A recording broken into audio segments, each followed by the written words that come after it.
Hari Om Tat Sat. Welcome to Swami Jyotirmayananda Society, a journey to self-realization. Please subscribe for the mystical meanings and to enjoy daily satsang. We are currently exploring Srimad Bhagavad Gita.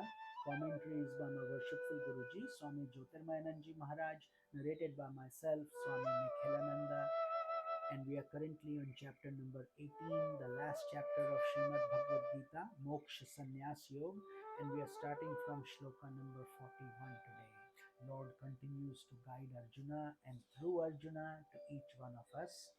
Brahmana Kshatriya Visham Shudranam Cha Parantapa Karmani Pravibhaktani Swabhava Prabhavair O scorcher of foes, O Arjuna, according to the gunas with which they are born, separate duties are enjoined for the Brahmanas, Kshatriyas, Vaishyas, and Shudras. So here God is explaining the four classifications, which is typically known as the class system, and there are many misconceptions and confusions about it, but Lord is explaining it in a really simple way, that they are based on the duties that you do. For example, the Brahmanas are imparting spiritual wealth, the wisdom, the knowledge of enlightenment. Kshatriyas are the fighters, they protect the country, they fight against enemies, and they protect and provide. Vaishyas are the merchant class, the people who run the business community and do trading. They feed us from their different options of food and other things. Money people, Vaishyas. And finally, Shudras are the people who are serving the other three, Brahmana, Kshatris, and Vaishyas, which means these people who are simply serving in whatever capacity they can. So in today's modern world, those would be executive assistants or secretaries or clerical people trying to help with the overall functions. So in other words, if we really look at it from a simplistic viewpoint, our head is the Brahmana because it disseminates information and assembles knowledge. Our arms are Kshatriyas because we protect ourselves and fight as we need to, and we work with our hands. Vashya is our stomach through which we eat and we survive. And finally, the feet are the Shudras because they serve every other function and we walk, etc., through them. So, thus, you see, the caste system is very deep, very mystical, very simple, but it got misinterpreted by some elite classes where they started abusing the Shudras or started calling them of a lower class, etc. All that is wrong and is to be um, prohibited, because the real meaning is what we just discussed and we explained in this beautiful shloka. So therefore, everybody has a role to play in this divine plan. Nobody is superior or inferior just based on caste. It's the attitude. And remember, we talked about the three gunas, which are everlasting and in everything. So moving on to shloka number 42, God continues. शमोदस्तपः शौचं शान्तिरार्जवमेव च ज्ञानं विज्ञानमास्तिक्यं ब्रह्मकर्म स्वभावजम्. So now God is explaining the qualities of the four castes that we just talked about, which I briefly explained to you from a mystical way. Now we will go through the description of what each of these classes possess. So the Brahmana class has serenity of mind, control of senses, austerity, purity, forbearance, simplicity, straightforwardness, knowledge, wisdom, as well as faith in religion. These are the qualities of the Brahmanas by their very nature, not by someone who is just born by caste as a Brahmana. Some people are totally deluded. They think they're a very high class because their last name is a high Brahmana name, but they may not have any of these qualities or knowledge. So Lord is saying these qualifications of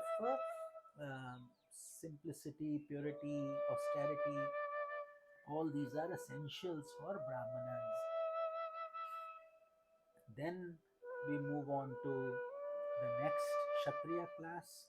Lord continues, शौर्यं तेजो धृतिर्दाक्ष्यं युद्धे चाप्यपलायनं दानमीश्वरं भावश्च क्षात्रं कर्म स्वभावजम्. Heroism, valor, steadfastness, dexterity, not turning away from battle, charity, and lordliness. These are the qualities of the Kshatriyas by their very nature. So, fairly simple. This is the warrior class, so they have to have these qualifications of valor and and ability to fight and to have bravery, fearlessness, etc. Finally, the third Vashya class, Krishi Gauraksha Vanijyam Vaishya Karma Swabhavajam Paricharyatmakam Karma Shudrasyapi Swabhavajam. Agriculture, cattle rearing, trade, these are the duties of the Vaishyas in accordance with their nature, while serving of others is their natural duty of the Shudras by their very nature. So, in this shloka, God has combined both Vaishyas and Shudras. Vaishyas are the trading community, and Shudras are the people who are serving all the other three. So, shloka 45th, Sway Sway Karamanya Bhirataha Sansiddhim Labate Naraha स्वकर्मनिरतः सिद्धिं यथा विन्दति तच्छृणु. Men pursuing their own duties with devotion attain spiritual perfection. Hear from me the manner in which a person attains spiritual perfection while performing one's duty. This is such a reassuring shloka for most worldly people, because many people wonder if they have to renounce everything, if they have to give up their job, if they have to give up their duties. Here, God is very clearly explaining. He says, continue to do your duty with devotion and continue your sadhana of spiritual perfection. And then God says, I will explain to you how to do it also. How compassionate of God, because He knows this is the a common problem for many. So God continues, Yataha pravrittir bhutanam yena sarvamidam tatam swakarmana tabhyacharyam siddhim vindati manavaha, from whom all these beings have proceeded, and by whom all this is pervaded. By adoring Him through the performance of one's duty, one attains spiritual perfection. Such a beautiful, reassuring shloka. God is saying you don't have to be sitting in a temple all day or to be holding your japa mala all day and just closing your eyes and meditating upon me. He says, I also reside in the very duty, very action that you do. So if you do your duty well and you attain, um, you dedicate all your actions, you are um, growing spiritually. What more do we need? But we also have to be pure at heart and try to work on these qualifications of sattva that we have discussed. So, shloka 47, श्रेयान् स्वधर्मो विगुणः परधर्मात् स्वनुष्ठितात् स्वभावनियतं कर्म कुर्वन्नाप्नोति किल्बिषम्. Better to perform one's duty, though apparently devoid of merit, than another's duty well performed, because by performing duties in accordance one's inborn nature, one does not incur sin. See, this is a very important topic because God is touching upon two aspects. One is known as Swadharma, which is your natural intrinsic nature and your duty relating to that. And one is Paradharma, meaning that is not your natural instinct, not your natural flow. So, duties should be done with the Swadharma aspect in mind, what naturally comes to you. So if you just are doing work only for money, not for the inherent joy of it, or it doesn't give you pleasure, but you are collecting money, that is called pardharma. You are doing it, but it cannot give you any joy. Every day feels dreadful, and all you are doing is waiting for the paycheck.